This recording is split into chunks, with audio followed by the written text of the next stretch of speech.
Welcome back to another untold story. Tonight, you'll drift into the forgotten world of Nikola Tesla, a mind that changed the world yet died alone in the shadows. Let the rain fall and the thunder whisper as you journey into the genius no one understood. A story not told in order, but in fragments of wonder, gentle echoes of a mind too vast to fit in time. So close your eyes, breathe slowly, and let yourself fall into the quiet, luminous world of Nikola Tesla. It was a gentle, rainy evening, the kind of night where the world seemed to sigh itself to sleep beneath the patter of raindrops. In a small lamp-lit room, an old man sat by the window watching water trickle in winding paths across the glass. A candle flame fluttered on the table beside him, casting long shadows that swayed like ghosts of old memories. He rocked slowly in his chair, the worn wood creaking softly in time with the falling rain. In that hush, he began to speak, not loudly, but in a low, warm voice, as if sharing a secret meant only for the quiet of night. He spoke of a man named Nikola Tesla, and as he spoke, his gaze drifted far beyond the rain-streaked window into a time long past. His words were gentle and measured, each phrase floating out like a small boat on a calm sea, carrying the listener further into a dream. Many years ago, the old man murmured, on a night not unlike this one, a child was born as lightning danced in the skies. His voice trailed off, and for a moment the only sound was the rain. Outside, a soft rumble of distant thunder rolled through the clouds, as if nature itself remembered that night. The old man smiled softly to himself and continued. They say it was just past the stroke of midnight in July of 1856 in a tiny village called Smiljan when Nikola came into this world. There was a fierce summer storm raging that midnight. Bolts of lightning illuminated the hills and valleys around the humble family home. Inside, Tesla's mother cradled her newborn son while thunder shook the sky. A midwife attending the birth peered at the wild storm and declared ominously, "This child will be a child of darkness." But Tesla's mother stroked her baby's cheek and whispered calmly, "No, he will be a child of light." As if in answer, a brilliant fork of lightning flooded the room with a flash of silvery daylight, promising that this baby's life would indeed be touched by light. And indeed, the storm began to ease soon after Nikola's first cry greeted the world. The rain softened, and the thunder grew distant, rolling away over the hills. In the cottage, the tired mother held her baby close, humming a lullaby under her breath while the candlelight flickered. Nikola's father, a solemn and gentle man, breathed a prayer of thanks that mother and child were safe. In time, the infant fell asleep in his mother's arms, undisturbed by the fading storm. Outside, the clouds slowly parted, and a few stars peeked through, their light faint but steady, over the quiet village. It was as if the heavens, having ushered this child into life with sound and fury, now offered a peaceful hush as welcome. The old storyteller's voice painted this scene so vividly that one could almost smell the rain-damped earth and feel the calm after the storm. He lingered on each detail, the soft whisper of wind through the eaves, the way the candles' glow haloed mother and child in gentle light. Over the years, Nikola's family often retold the tale of that stormy night. His mother would say the thunder announced his arrival, and from that first night she believed her son was destined to carry a special light into the world. After a quiet pause, the old man sighed contentedly. The rain tapped lightly at the window, unhurried and soothing. The first part of the tale had settled like mist in the room, and the listener could almost see that tiny baby sleeping soundly as lightning flickered far away. The old man's eyes lost themselves in the distance, and with a gentle nod he continued, ready to share more of the journey to follow. The rain continued to fall softly as the old man's tale moved on to Nikola's childhood. In the quiet village of Smiljan, little Nikola grew up surrounded by rolling hills, clear streams, and the familiar rhythms of country life. He was a slender, bright-eyed boy with a lively curiosity. While other children played games, Nikola could often be found gazing at the stars or watching the village water wheel turn, utterly fascinated. His mother would smile to see him so deep in thought as he pondered questions far beyond his years. From his earliest days, the boy seemed enchanted by the hidden forces of nature. One winter evening, as a cold wind tapped at the cottage door, young Nikola sat by the hearth, gently petting his family's big black cat. In the dim light, he suddenly noticed something astonishing. Each time he stroked the cat's long fur, a shower of faint blue sparks crackled and danced in the dark. Nikola's laughter turned to wide-eyed wonder. He ran to find his father, insisting that tiny lightning bolts were leaping from the cat's back. His father, an Orthodox priest with a scientific bent, came and saw the cat's fur aglow with static sparks. His father explained that this was electricity, the same force that crackled in the sky during storms. Nikola was mesmerized by the idea that such a powerful force could be made by a simple touch. He asked quietly, "Father, is nature a giant cat? If so, who strokes its back to make it thunder?" The old man's eyes twinkled as he recounted how Nikola's father smiled in surprise at the child's fanciful yet profound question. In that humble cottage on a snowy night, by the glow of a single lamp, a seed of fascination was planted in Nikola's heart, a fascination with electricity that would guide him all his life. As Nikola grew, so did his dreams. The world beyond his village beckoned to him in books and stories. His mother had little formal education, but possessed a remarkable memory and inventive mind, qualities Nikola clearly inherited. In the evenings, she would sit with him by candlelight, telling folk tales or challenging him with arithmetic puzzles, delighting in how quickly he solved them. His father, an Orthodox priest, hoped Nikola might one day follow in his footsteps. But he too recognized the boy's extraordinary aptitude for science. They sometimes found him late at night, tinkering with homemade contraptions or sketching designs for imaginary machines by lamplight. Far from any city, under skies awash with stars, young Nikola began to dream not just of what was, but of what could be. One spring day, when Nikola was still a schoolboy, a visiting relative brought an illustrated magazine from abroad. In it was a picture of the mighty Niagara Falls, cascading in all its foaming glory. Nikola had never seen such a marvel. The rushing water looked alive and powerful. As he stared at the image, his eyes lit up with inspiration. He imagined the thundering falls as a giant source of energy far greater than the little mill streams of his village.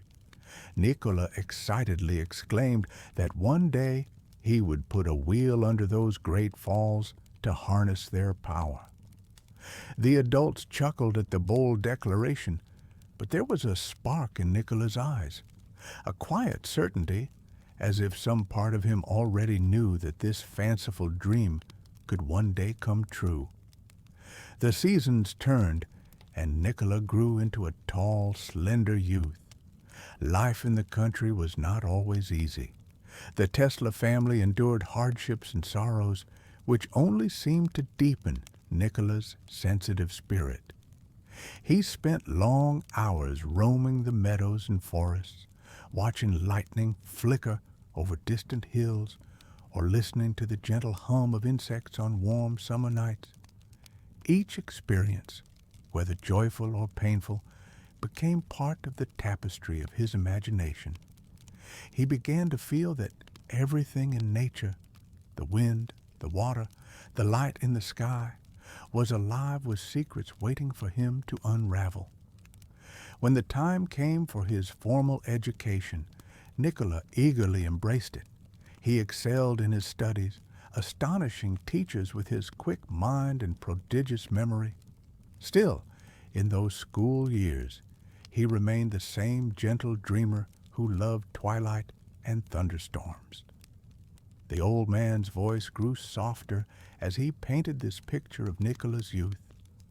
One could almost see the boy standing alone by the riverbank in the twilight, the wind playing gently through the grass. Nikola's eyes would be fixed on the dim horizon, where day was turning to night, and in his mind he might already be wandering far beyond his little village. Though he was still just a lad, in his heart he was bound for distant places and grand discoveries. And as the evening stars blinked into view one by one, it seemed they too were listening to the young dreamer's hopes. In that peaceful country darkness, Nikola Tesla's childhood quietly gave way to a future glimmering with possibility, like a dawn still hidden below the farther edge of the sky. Years passed, and Nikola Tesla grew from a curious boy into an ambitious young man, eager to turn his dreams into reality. He pursued his education at universities in Europe, dazzling professors with his intellect, even as he privately nurtured ideas that few could yet understand. In those days, electrical technology was still in its infancy, relying on direct current machines that were bulky and inefficient.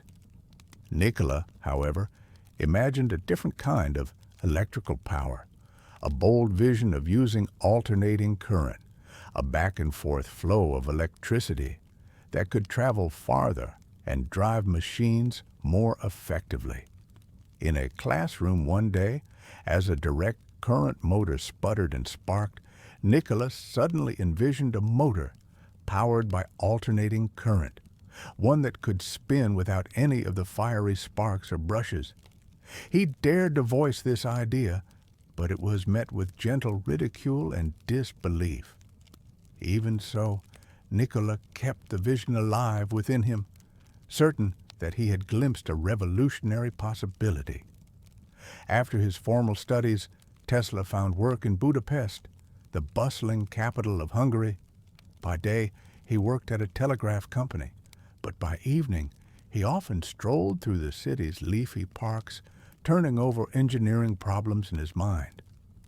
It was during one such stroll in the year 1882 that the breakthrough he had been waiting for finally arrived. Nikola was walking at sunset with a close friend through an idyllic city park.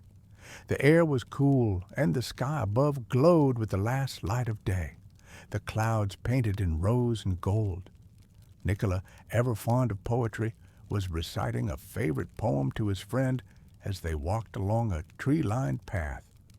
Suddenly, a flash of inspiration struck him. Nikola stopped in mid-stride, gripped his friend's arm, and let out a joyful cry. Right there on the path, he dropped to his knees and sketched a circle in the dirt with his walking stick. Words poured out of him as he explained the vision that had erupted in his mind. the principle of a rotating magnetic field. He saw it clearly, an alternating current creating a whirling magnetic force that could turn a motor with no need for sparking parts. His friend watched in astonishment as Nikola, eyes shining with excitement, described how alternating currents could whirl magnetism in a circle and set a motor spinning as surely as if it were being turned by hand. In the twilight in Budapest, Nikola realized he had solved the great puzzle that had haunted him for years.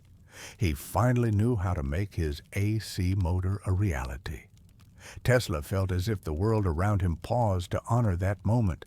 The wind in the leaves, the glowing clouds, and the first stars appearing overhead all seemed to align in silent harmony with the whirling discovery in his mind.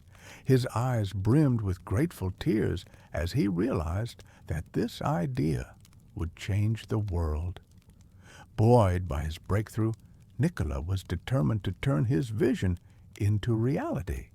He knew the forefront of electrical innovation lay across the ocean in America, where the famous inventor Thomas Edison was lighting up cities with electricity. Tesla felt a powerful pull towards that new land of opportunity. He believed that if he could present his ideas there, he might find the support needed to bring his alternating current system to the world. And so, in 1884, Nikola Tesla bid farewell to Europe to chase his dreams in the New World. He was still a young man, not yet 30, quiet and unassuming in appearance, but carrying within him the fire of genius and a grand ambition. The old man's voice describes the voyage as if recalling a distant memory of his own. We see Nikola aboard a steamship crossing the Atlantic, standing alone on the deck at night. The sea air is cool and salty, and above him countless stars shimmer over the dark ocean.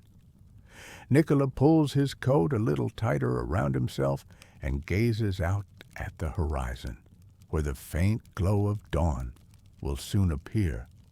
In his mind, he is already sketching out plans and possibilities for the future awaiting him in America. Behind him, the ship's great engines thrum steadily, and Nikola imagines the currents of energy coursing through those engines, a prelude to the much greater currents he intends to unleash upon the world.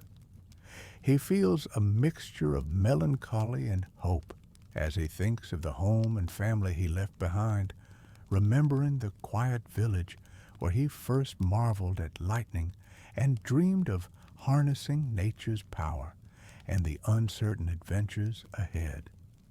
But as the first light of morning breaks over the restless sea, it bathes the young inventor in a gentle glow. In that soft illumination, Nikola Tesla closes his eyes and breathes deeply, letting the ocean breeze carry away his worries. As the ship pressed onward, Tesla quietly steeled himself for whatever awaited on distant shores. He stands on the threshold of a new chapter, and with the rising sun, he feels the quiet promise that his lifelong dreams are now at last on the verge of coming true. Nikola Tesla arrived in New York City in the summer of 1884 with a heart full of hope. The bustling streets of Manhattan were a world away from his quiet village, but Tesla felt invigorated by the energy of the city. Before long, he found himself standing in the workshop of the famous Thomas Edison, the inventor who had illuminated parts of the metropolis with incandescent lights powered by direct current. Thomas Edison, with a confident grin and shirt sleeves rolled up, greeted the tall, soft-spoken Tesla and listened to his story. Impressed by the young engineer's references and education, Edison offered him a job on the spot. And so the two great inventors one at the height of his fame and the other just starting out, began to work under the same roof. In those early days, Tesla toiled diligently at Edison's machine works in Lower Manhattan. The pace was intense. The lab buzzed with activity from morning until night as dynamos hummed and sparks occasionally snapped from electrical experiments. Edison's approach to invention was pragmatic and trial and error, while Tesla's was more theoretical and precise. But at first the two men shared a mutual respect. Edison would hand Tesla a problem, say, improving the efficiency of a generator or fixing design flaws in a new machine, and Tesla would set to work with fierce determination. Often he labored deep into the night, long after others had gone home, driven by his own internal fire. Edison even joked that Tesla had the strength of 100 engineers in one, as the quiet young man methodically solved problem after problem. Yet for all his contributions, Tesla felt a growing unease. He had not forgotten his own vision of alternating current, which could transmit power over greater distances than Edison's direct current system. At every opportunity, he tried to convince Edison of the merits of AC power. But Edison, set in his ways and financially invested in DC, would not budge. In Edison's view, direct current was the proven technology, and Tesla's alternating current was a risky, untested idea. As the months passed, Tesla also realized that the future he imagined for himself, developing revolutionary technologies of his own design, might not be possible if he remained in Edison's shadow. Before long, differences in vision led to a rift. After Tesla successfully overhauled some of Edison's electrical generators, he asked about a large bonus Edison had informally promised for the work. Edison merely laughed and said it had been a joke. Tesla was heartbroken. Realizing his talents would never truly flourish under Edison, he resigned in 1885, barely a year after he had arrived. Suddenly, Tesla found himself adrift in the big city with little money and no laboratory. For a time, he had to take odd jobs, even digging ditches just to get by. But he never let go of his dreams. Within a year, his luck turned. A few investors who learned of his talents agreed to back him, and Tesla set up his own laboratory in Manhattan. There, he worked tirelessly on new inventions. In 1887, he finally built a prototype of the alternating current induction motor he had envisioned. When it sprang to life, spinning powerfully with no sparks, it was a triumph. News of Tesla's motor soon reached a prominent inventor and businessman named George Westinghouse, one of Edison's rivals. Westinghouse, based in Pittsburgh, was looking for a way to transmit electricity over long distances to power entire cities, and he believed Tesla's alternating current might be the key. In 1888, Westinghouse met with Tesla and, impressed by the young inventor and his work, purchased the patents to Tesla's AC motor and power system. He invited Tesla to work with his company to develop the technology further. So began a partnership that would transform the electric future.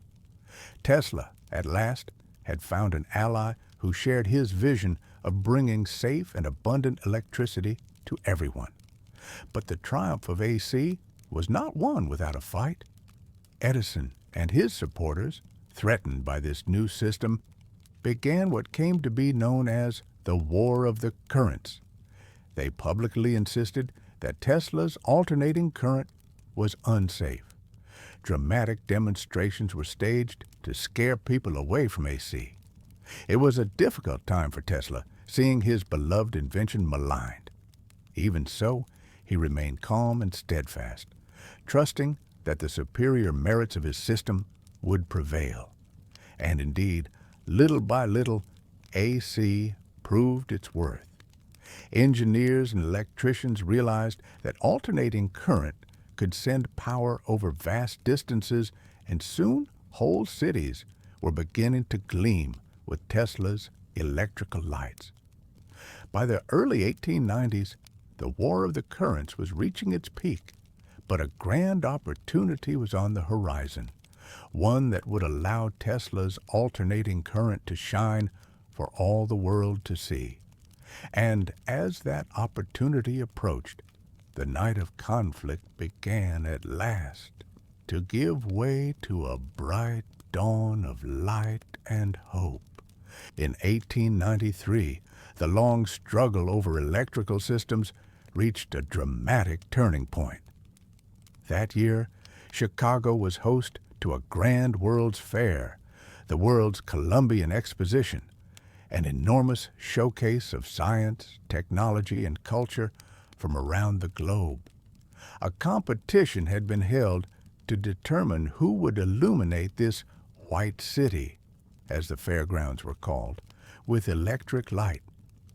Thomas Edison's company put in a bid to light the fair with its direct current system, but it was Tesla and Westinghouse who won the contract with their alternating current. It was the chance Tesla had been waiting for, an opportunity to show the world the brilliance of AC power on a magnificent stage. The old man's eyes sparkle as he describes the opening night of the fair. As dusk fell, a crowd of thousands gathered in anticipation around the fair's central court. Majestic white buildings stood in darkness under the evening sky, their classical columns and domes outlined faintly against the twilight. Then, at the flick of a switch, the fair was instantly flooded with light. A collective gasp rose from the spectators. Hundreds of thousands of electric bulbs awoke at once, drenching the fairgrounds in a soft, white glow. Great arches of light reflected off the surface of the lagoons, and the grand facades of the buildings gleamed as if by magic. People marveled, many seeing electric light on such a scale for the first time.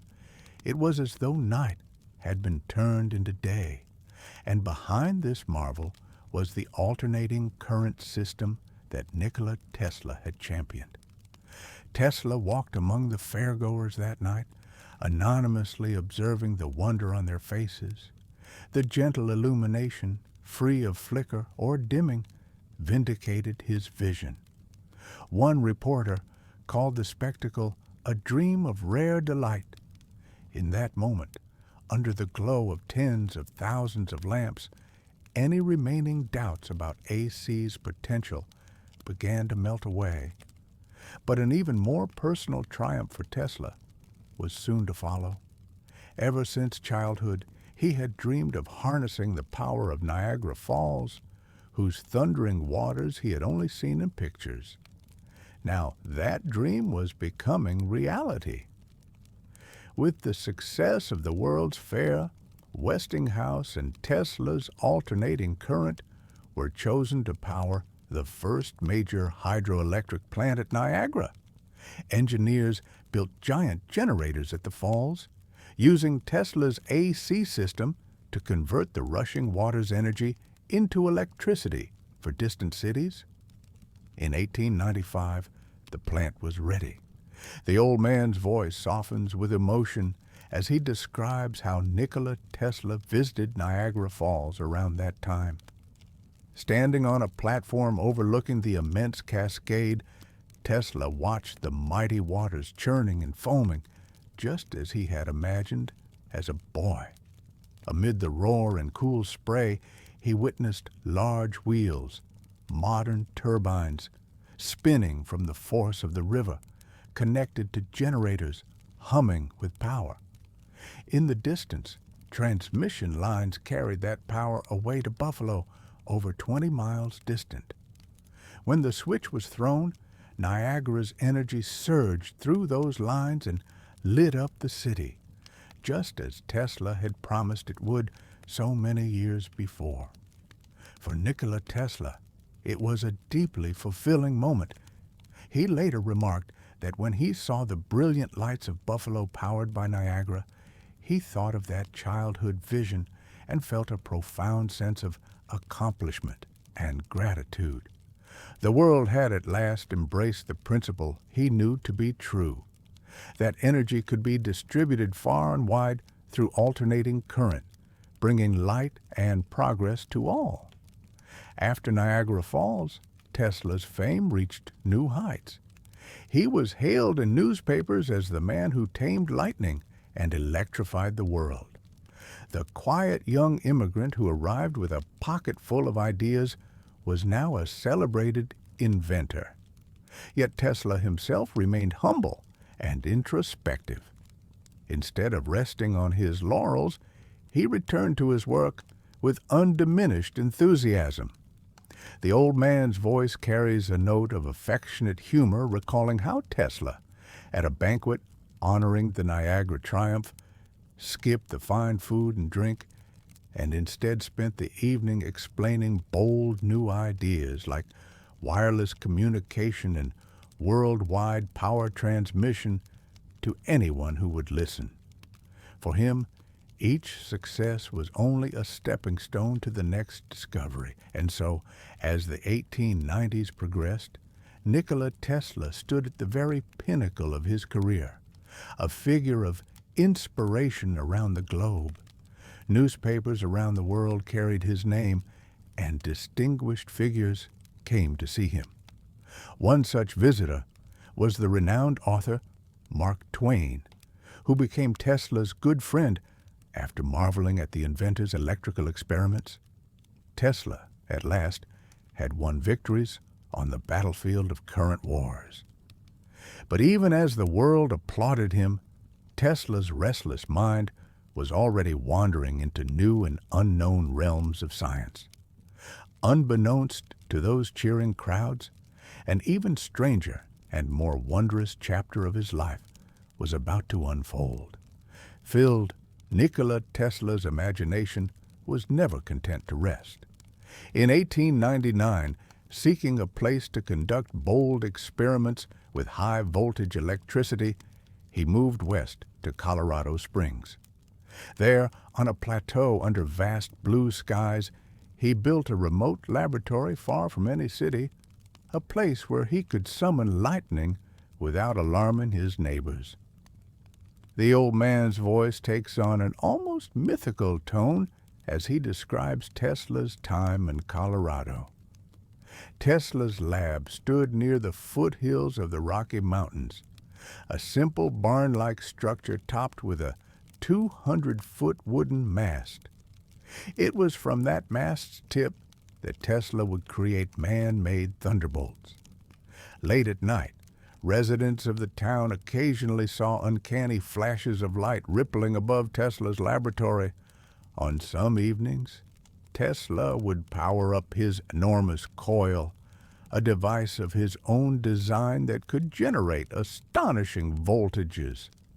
Inside the lab, brilliant arcs of electricity cracked through the air, the scent of ozone filled the space, and the floors trembled with each discharge. Through the open door, one could glimpse Nikola Tesla, calm and solitary, surrounded by coils and machinery that glowed in eerie purple light. Then, with a sharp crack and a roar, a streamer of lightning would burst from the mast atop his building and strike out at the sky. Thunder would rattle windows across the town. On one occasion, Tesla's experiments even overloaded the town's power generator, causing a brief blackout in Colorado Springs. He later sheepishly apologized for that mishap. Horses in distant stables stamped and snorted, uneasy at the sudden electrical storm that had appeared on a clear night.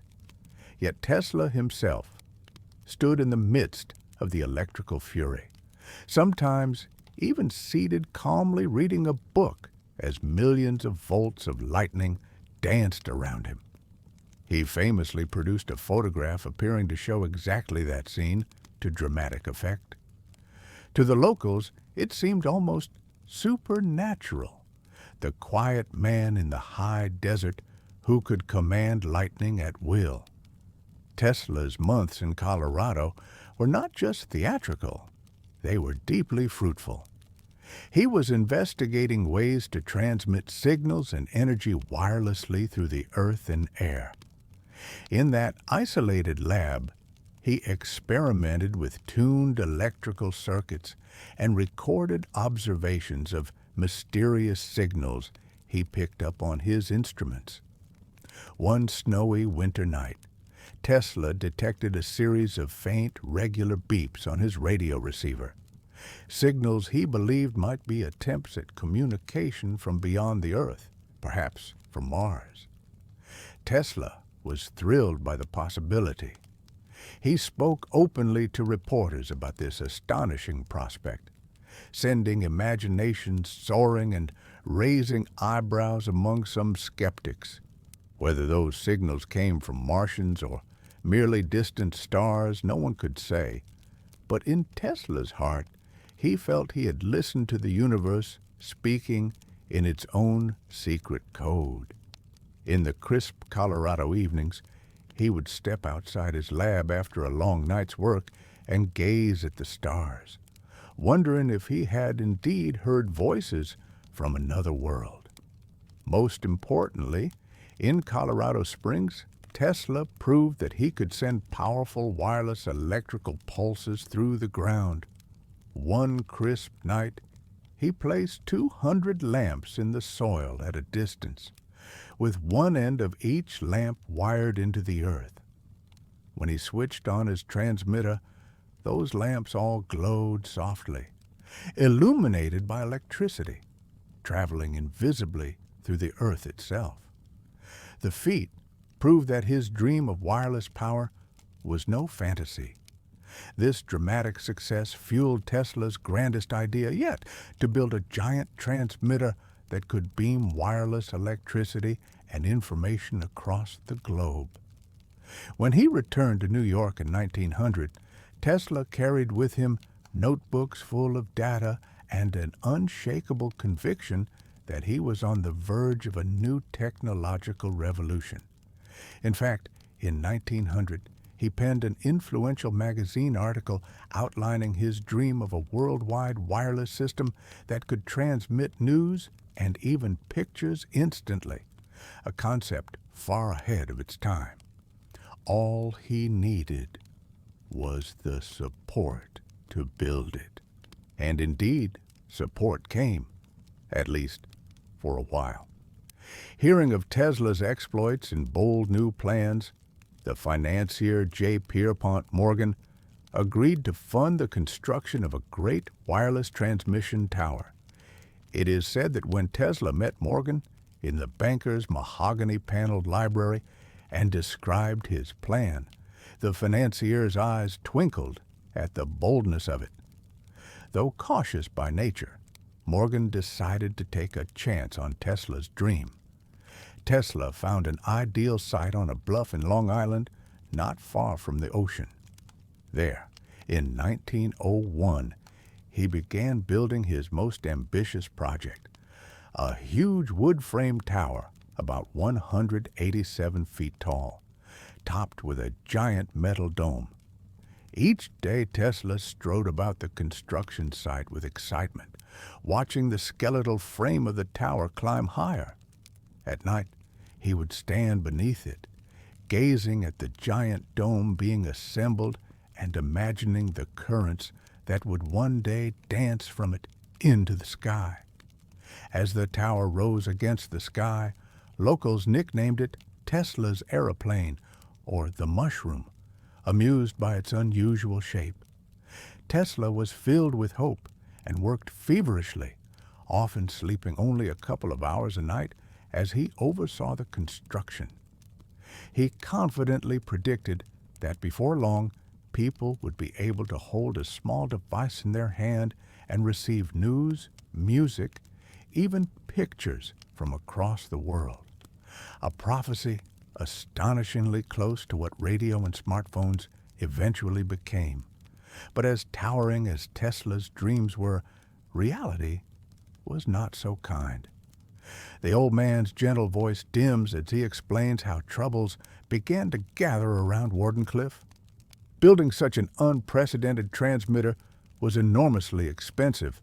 Tesla kept modifying his designs, aiming for an even more powerful system than originally planned, and costs soared.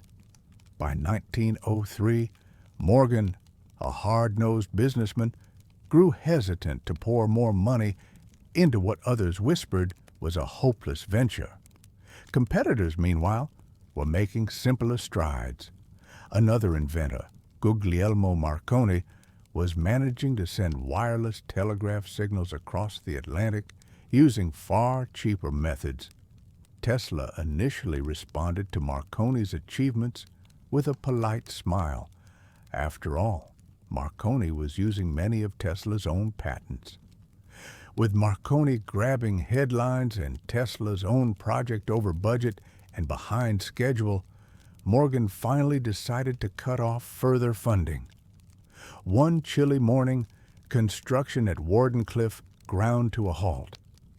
Tesla stood at the base of the half-finished tower as the workers left, feeling the dream slip from his grasp. Tesla tried frantically to revive the project. He scaled back his plans and sought other investors, but the timing was poor.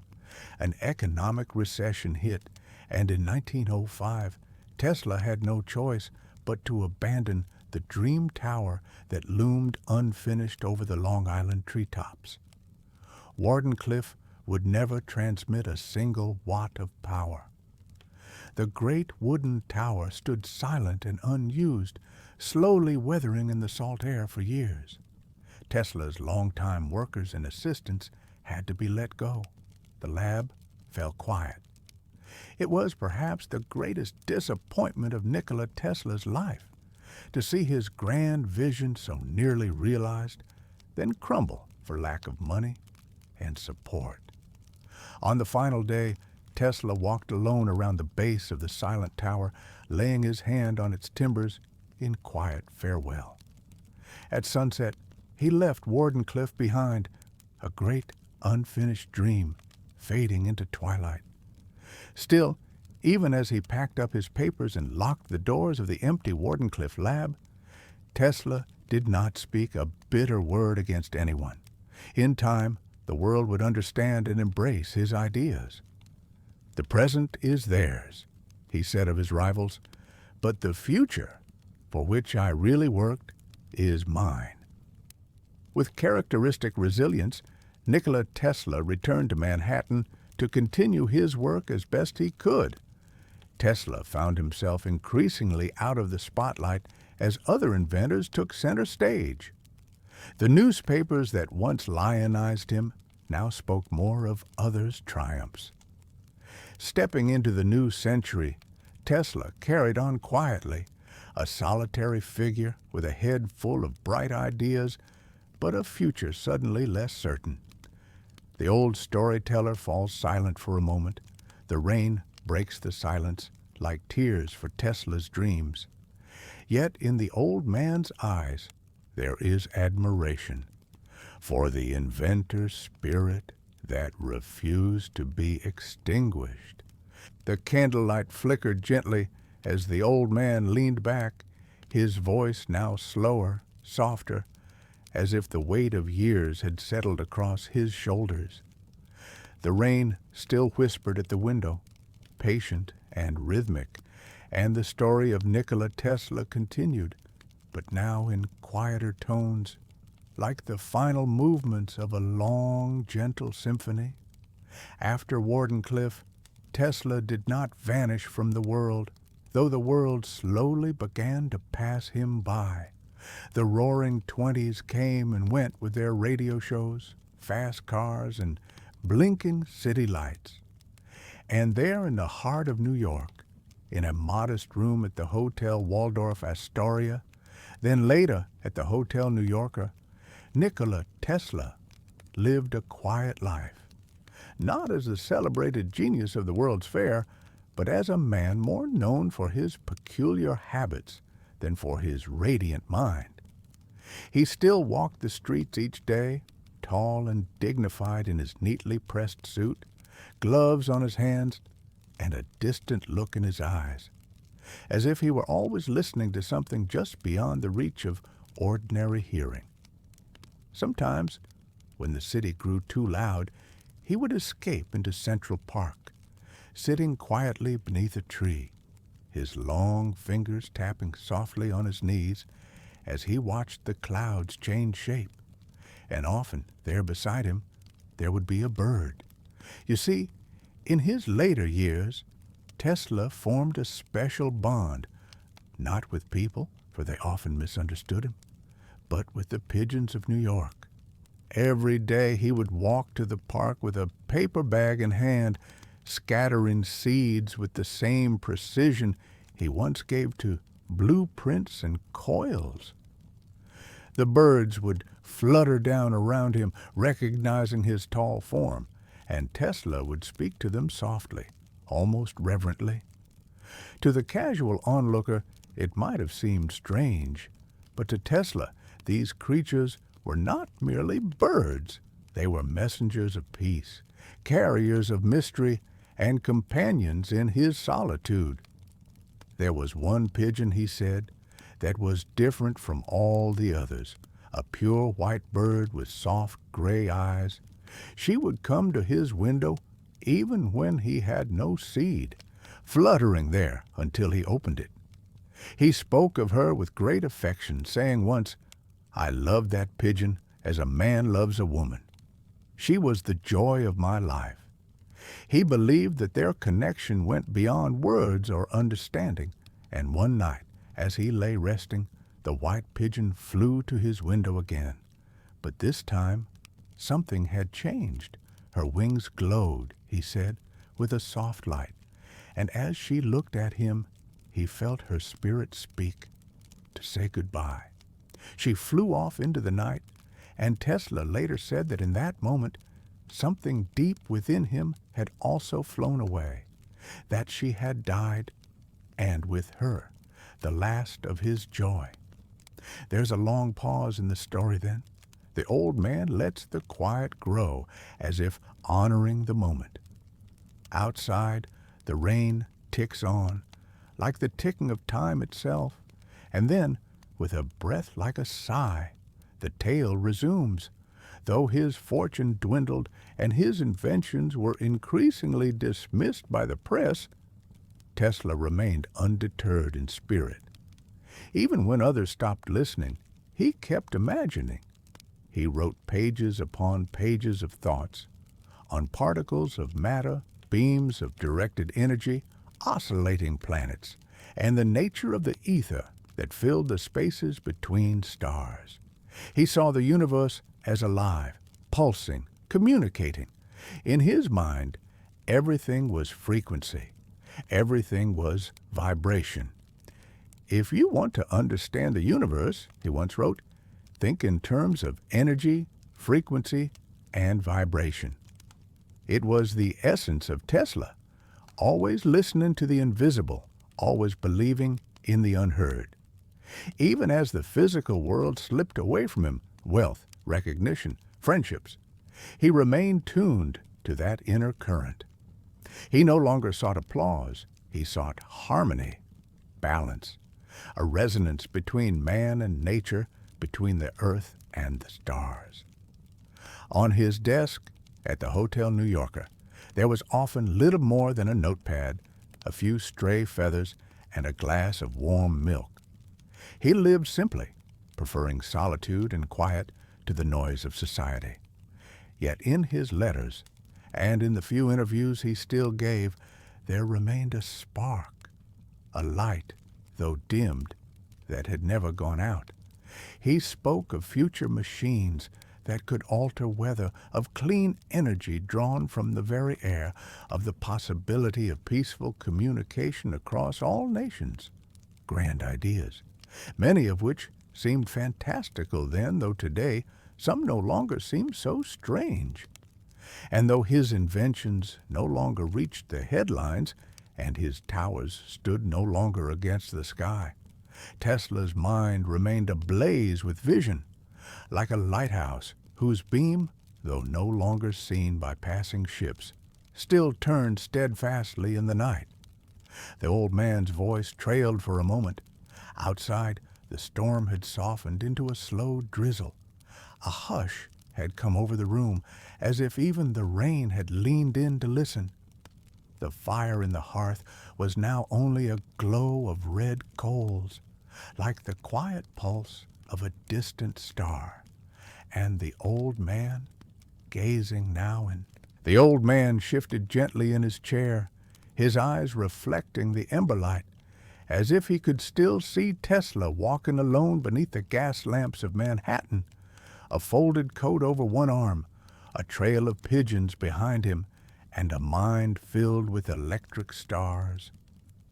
His voice, smooth and deliberate, took on a tone like a lullaby, the rhythm of thought now slower, more contemplative, like a long sigh drawn out across the surface of a still lake. There was something, he said quietly, about the way Tesla saw the world. It wasn't made of walls or machines, not truly. To him, it was all music, invisible symphonies, resonances and rhythms, the heartbeat of planets and the gentle pulse of the ether, a kind of divine geometry behind the veil of things. And indeed, Nikola often spoke of energy as a universal language. Long before radio was known to the public, he dreamed of sending information through the air, untethered by wires. He believed that just as the earth itself could carry sound and waves, so too could it carry thought, intention, harmony. In his later years, he continued to pursue these ideas, not in public laboratories with bright lights and funding, but alone in the quiet privacy of his mind. With pencil and paper, he mapped out devices that would never be built. He imagined towers that could restore balance to the Earth's atmosphere, machines that could harness cosmic rays. He theorized about free energy, not the kind drawn from oil or coal, but from the space between atoms, from the very fabric of existence. But by then, the world had turned away from wonder. It wanted engines and profits, factories and war machines. The old man's voice grew slower as he explained this, his words now falling like the gentle patter of a dying storm. While the 20th century raced ahead, Tesla remained rooted in the invisible, in the poetry of science. His ideas no longer fit the blueprints of commerce, and so, quietly, he began to retreat. The man who once filled great halls with gasping crowds now sat in hotel rooms, answering letters by hand and speaking only to birds and bellboys. He refused awards and declined invitations, and though he aged, his gaze never lost that searching quality, as though still trying to tune into some frequency the rest of us could not hear. On his 75th birthday, a group of reporters came to interview him, curious about the reclusive genius. They expected ramblings. What they received instead were statements so strange and so beautiful they were printed in full. "I have harnessed the cosmic rays and caused them to operate a motive device," he said. "The day science begins to study non-physical phenomena, it will make more progress in one decade than in all the previous centuries of existence." And then gently, almost as an afterthought, he added, "My brain is only a receiver. In the universe, there is a core from which we obtain knowledge, strength, and inspiration. I have not penetrated into the secrets of this core, but I know it exists." He said it like a man describing a garden he once glimpsed through a half-open gate, not to boast, but to remind us that something greater waits beyond the noise. And the old man paused again, his fingers gently brushing the edge of his chair as though drawing the outline of some unseen diagram. The candle beside him had grown short now, its flame barely clinging to the wick. Outside, the rain had slowed to the occasional drop, a farewell perhaps. And then he spoke of Tesla's final days. Quietly, in a modest room on the 33rd floor of the Hotel New Yorker, the inventor passed his time feeding birds, writing letters, and thinking, always thinking. He would sometimes sit for hours in his armchair, unmoving, as though listening to music only he could hear. Perhaps it was the music of the spheres. Perhaps it was memory. Perhaps, at last, it was peace. One cold January evening in 1943, the maid came to his door. There was no answer. Inside, she found him seated quietly in his bed, his long fingers gently resting on the blanket, his features calm. Tesla had passed in his sleep. He had no riches to leave behind, no empire, no heir, no family. But his notebooks remained, filled with impossible machines and celestial dreams. His name faded for a time, until slowly, quietly, the world began to remember. The old man's voice lowered to a hush, barely above the rustle of the breeze now moving through the trees outside. "You see," he said, "genius like that doesn't vanish. It sinks into the roots of the world, into wires and currents and circuits and dreams, and there it waits to be rediscovered by those who still look up and wonder." And with that, the old man grew quiet again. The fire had died down to its final coals. The candle let out a little sigh of wax. And from the shadows of the room, Tesla's story drifted onward, not ended, but slowly fading, like an echo across the void. The night had grown deeper now. The candle was but a dim memory of flame, and the old man sat in shadow, the sound of the rain long since faded into stillness. Yet the story, like a slow and ancient river, continued its quiet journey, for Nikola Tesla was gone. But the world he had dreamed into being was just beginning to awaken. "You see," the old man whispered, his voice barely more than breath now, "though he died alone, the world was never far from him. It simply hadn't caught up yet." In the decades that followed Tesla's passing, the dust of time began to lift from his name. Old articles were read again, forgotten patents were reopened, engineers traced wires back to him. Radio waves, once thought impossible to tame, now danced across continents. Remote controls, X-rays, electric motors, wireless communication, all bore his fingerprint like soft echoes from a mind that had once walked among us.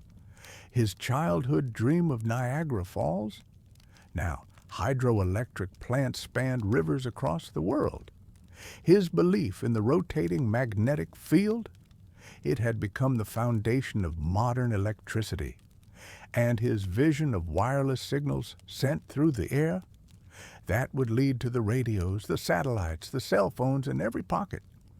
His voice, though long silent, still spoke in every frequency we no longer noticed. Tesla never wanted glory. He wanted harmony, not competition, but connection. Not machines that conquered the earth, but ones that danced with it. And now, in the soft hum of every power line, in the quiet signal between stars and satellites, his dream lives on. The old man smiled faintly. He used to say he could feel things others could not. The resonance of a building, the tone of a storm, the tremble of distant machines through the soles of his shoes. He was tuned to something else, something the rest of us are only beginning to hear. In one of his later writings, Tesla spoke of light, not as mere illumination, but as a message. He believed that beyond our sight, light carried knowledge, that it was the great language of the universe. To him, every star was a voice, every beam a letter in a book far older than mankind. He once wrote, "If you only knew the magnificence of the 3, 6, and 9, then you would have the key to the universe." He never explained what he meant, but perhaps it was not meant to be explained. Perhaps it was meant to be felt, as music or moonlight, or a dream you cannot recall but know was important. Some say Tesla went mad in his final years, that his inventions became fantasies. But madness, the old man said, is just a word we use for those who see a little too far ahead. Those who refuse to let go of a truth no one else yet believes. He spoke of towers that could send power across oceans, of machines that could heal with vibration, of communication that needed no wires, of voices not just from other lands, but from other worlds. Was he dreaming? Perhaps. But what a dream it was.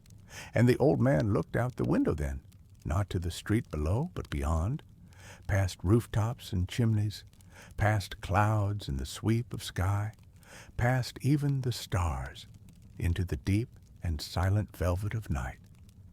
"That's where he belongs now," he whispered, "not in the ground, but in the sky, in the silence between pulses, in the pause between lightning and thunder."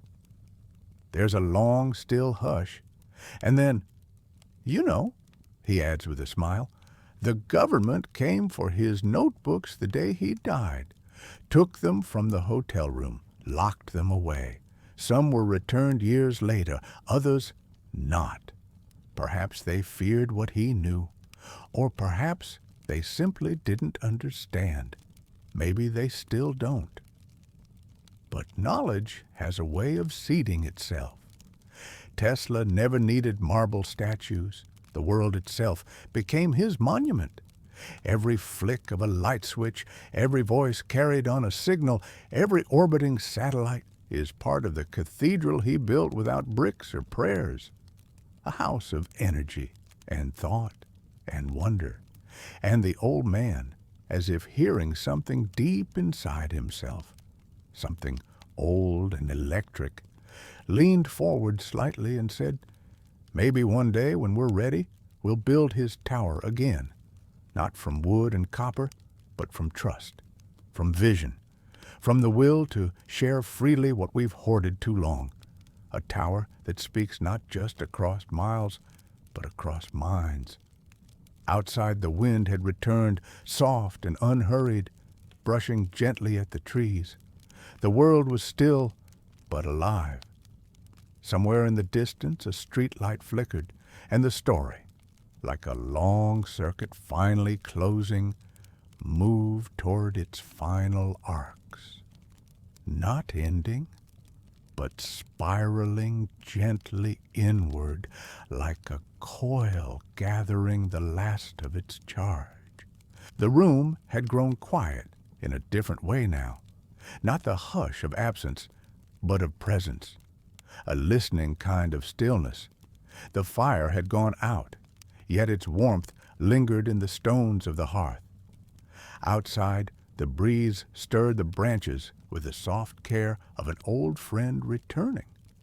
And the old man's voice, though barely louder than breath, filled the space with meaning, like smoke curling in the rafters of memory. "There are stories," he said, "that never really finish. They just hum on in the wires of the world, like one of Tesla's coils, still buzzing faintly even after the switch is thrown. Not noise, not silence, something in between. And perhaps that's where Tesla lives now, in that in-between, between science and poetry, between what is and what could be, between waking and dreaming. Many of his ideas, wild, beautiful, often dismissed, now seem less distant.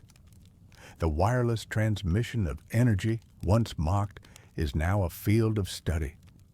His belief in frequencies healing the body has drawn new attention. The notion that all matter has a vibration, that the earth itself sings, has found its way into the language of modern physics. Even the pigeons he fed in the park have become part of the myth, a symbol of how one man, so focused on the sky, still found gentleness in the small and fleeting. Tesla never married, never raised a family, never sought fame in the way others did. His family was made of electrons and orbiting moons, of storms and stars and spinning coils.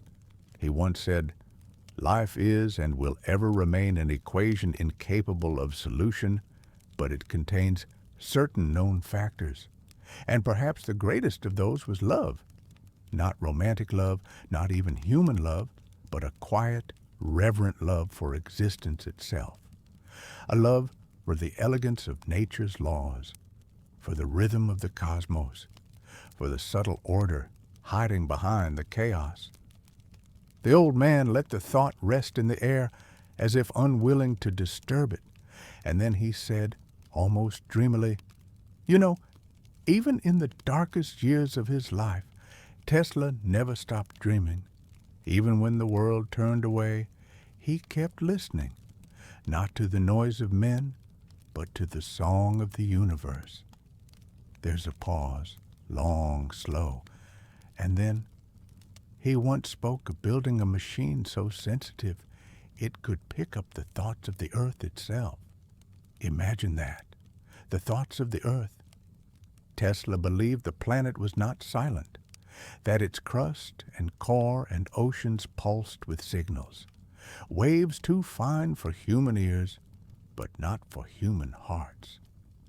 He believed that the trees, the wind, the crackle of fire, and the crash of waterfalls were all variations of the same universal melody. And if we could only hear that melody clearly, we would know peace. We would know what the stars are saying to each other. We would know why the sun rises the way it does.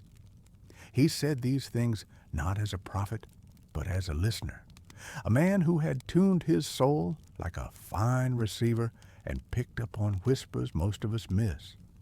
He walked through life as if it were a field of radio towers, every object vibrating with meaning. And when he passed from this world, it wasn't with a bang or a blaze of glory. It was like the turning of a dial, a quiet fade from one frequency to another. But some frequencies don't go silent. They linger. They echo. There's an old photograph, black and white, grainy, of Tesla sitting beside one of his great coils. Lightning is leaping in every direction, tendrils of light arching overhead like the branches of a silver tree. And there he is, perfectly still, hands folded, eyes down, as if meditating in the heart of a thunderstorm. That's the image the old man returned to now, not the weary recluse in a dark hotel room, but that figure, calm, centered, in the midst of electric chaos, unafraid, in command of forces most men barely understand, and not with pride, but with peace. He belonged to the future, the old man said, even if the future wasn't ready yet. And slowly he leaned back, letting the silence take over again. The night had deepened. The last drop of wax had cooled in the base of the candle holder. The sky beyond the window was no longer black, but a rich indigo. Somewhere in the east, morning waited with its soft golden hands. Tesla's story was almost done, but not finished, because such stories never end. They simply wait, like starlight traveling through time, to be seen again. The night was near its end now. The hush in the room had become complete, not silence in the ordinary sense, but the kind of stillness that comes when everything has been said, and yet something deeper lingers, unspoken but felt. the kind of quiet that follows the last note of a lullaby as it drifts into memory and dreams. The old man sat with eyes closed, as if seeing far beyond the little room, past the window pane, past the edge of the city, past even the line of stars that hung in the ink-blue sky. His voice, when it came again, was softer than ever, worn down not by age, but by reverence, like the last embers of a fire whispering their warmth to the floorboards. Nikola Tesla, he said, more to the air than to any listener, was never quite here and never quite gone.